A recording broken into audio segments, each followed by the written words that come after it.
नाजरीन, अगर किसी मोजज़े से न्यूटन और गलीलियो को आज की दुनिया में ले आएं तो वो ये देखकर हैरत ज़दा रह जाएंगे कि जिन मसाइल ने इंसान को सदियों से परेशान कर रखा था, हमने उनका हल बड़ी हद तक तलाश कर लिया है। सिर्फ 100 साल पहले तक लोगों को ये मालूम नहीं था कि जेनेटिक्स क्या है, या एक खुलिया कैसे तकसीम होकर पूरा जानदार बन जाता है, या खलाई तहकीक के मैदान में इंसान ने जो तरक्की की है, एक सदी पहले का इंसान शायद उसका तसव्वुर भी नहीं कर सकता था। उन्हें ये मालूम नहीं था कि एटम की अंदरूनी साख्त भी होती है, हालांकि खुद लफ्ज एटम का मतलब ही नाकाबिले तकसीम है। उन्हें मालूम नहीं था कि कायनात या जिंदगी का आगाज कैसे हुआ।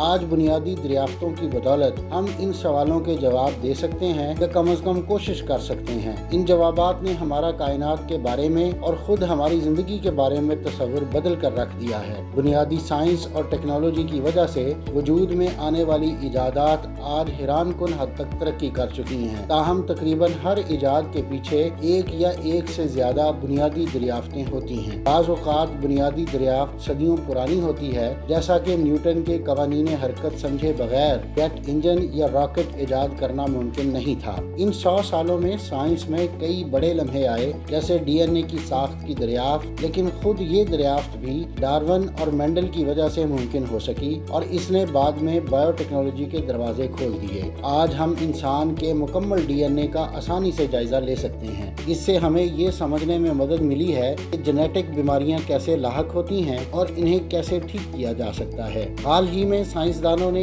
एक बच्ची के जीन्स में तब्दीली लाकर इसे लाहक कैंसर का मर्ज दूर कर दिया। ताहम इंसानी जीनोम इस कदर पेचीदा है कि हमने ये समझना अभी हाल ही में शुरू किया है कि जीन्स कैसे हमारे जिस्म का निज़ाम चलाते हैं। बिग बैंग थ्योरी ने हमें बताया कि कायनात कैसे वजूद में आई। 100 साल कबल इस सवाल का जवाब सिर्फ मजहब ही दे सकता था। जब हमें पता चला कि कायनात एक जगह रुकी हुई नहीं है बल्कि मुसलसल फैल रही है और गैलेक्सीज एक दूसरे से दूर हटती जा रही हैं, तो इससे ये अंदाजा लगाया गया कि आगाज में तमाम मादा एक ही जगह पर मरकूज था और कायनात एक अजीम धमाके के नतीजे में वजूद में आई। इस इल्म ने हमें सबसे बड़े सवाल का जवाब देने के लिए मवाद फराहम किया है, और वो सवाल है कि हर चीज का आगाज कैसे हुआ, कायनात कहाँ से शुरू हुई। कायनात की वसअत सामने आई तो हमारा नन्हा सा सैयारा मजीद छोटा लगने लगा। ताहम हमारे अंदर जो इल्म की तड़प है उसने हमें एहसास कमतरी का शिकार होने से बचाए रखा है। अपोलो मिशन से लेकर कसेनी खलाई जहाज तक और हबल से लेकर जेम्स वेब टेलीस्कोप तक, ये तमाम इंकशाफात हमें खला के बारे में मजीद सवालों के जवाब ढूंढने पर उकसाते हैं। आज हम दुनिया को बड़ी हद तक एक इलेक्ट्रॉनिक स्क्रीन पर देखते हैं। कंप्यूटर मुख्तलिफ शक्लों में मालूमात का अहम सोर्स बन चुके हैं, लेकिन वो इस बात का भी तयन करते हैं कि हम बाकी दुनिया और दूसरे इंसानों के साथ किस तरह से पेश आते हैं। आज के दौर की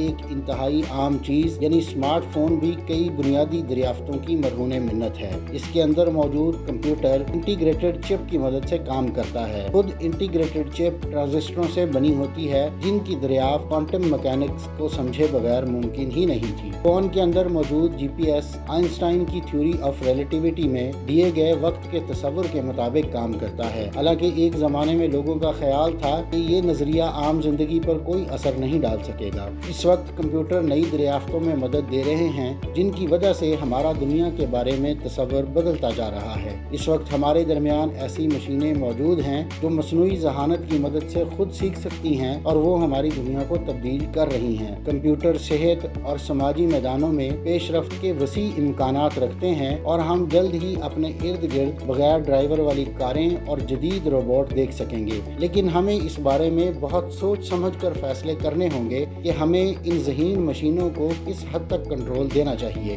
नाजरीन, इजादात अखलाकी तौर पर न बुरी न अच्छी होती हैं, हमारा इस्तेमाल ही इन्हें अच्छा या बुरा बना देता है। एक ऐसी ही दरियाफ्त एटम था। इस दरियाफ्त ने दुनिया के खतरनाक तरीन हथियार इजाद करने की राह हमवार की। बाज़ लोग कहते हैं कि मुकम्मल तबाही का खौफ अमन जारी रखने की जमानत है, लेकिन ये कोई पायदार हल नहीं है। इसका एक सबूत शुमाली कोरिया की शक्ल में हमारे सामने है। दूसरी तरफ एटम की तकसीम ने हमें तवानाई का एक सस्ता जरिया भी फराहम किया है। साइंस खुद हमारे बारे में और हमारे इर्द गिर्द की दुनिया के बारे में जानने की जुस्तजू का नाम है। इसी जुस्तजू ने हमारी दुनिया के बारे में तसव्वुरात भी बदले हैं और हमारी जिंदगियों को भी बदला है। आज हमारी उम्रें सन 1900 के मुकाबले पर दुगनी हैं और मेयार जिंदगी भी पहले से कहीं बेहतर بہتر ہے، لیکن سائنس اور ٹیکنالوجی کے استعمال نے صرف سائنسدانوں پر ہی اثر نہیں ڈالا بلکہ ہمارے کلچر اور سیاست کو بھی متاثر کیا ہے۔ جدید کمیونیکیشن آلات کی وجہ سے دنیا آج ایک گلوبل ولیج بن چکی ہے، تاہم سائنس کی تیز رفتار ترقی میں کہیں پیچھے رہتی جا رہی انسانیت کو آگے لانے کی ضرورت ہے، ورنہ یہی ترقی شاید نسل انسانی کے مکمل خاتمے کی وجہ بھی بن سکتی ہے۔ ناظرین، یہ تھی آج کی ویڈیو۔ اگلی ویڈیو تک کے لیے مجھے اجازت دیجیے۔ اللہ حافظ۔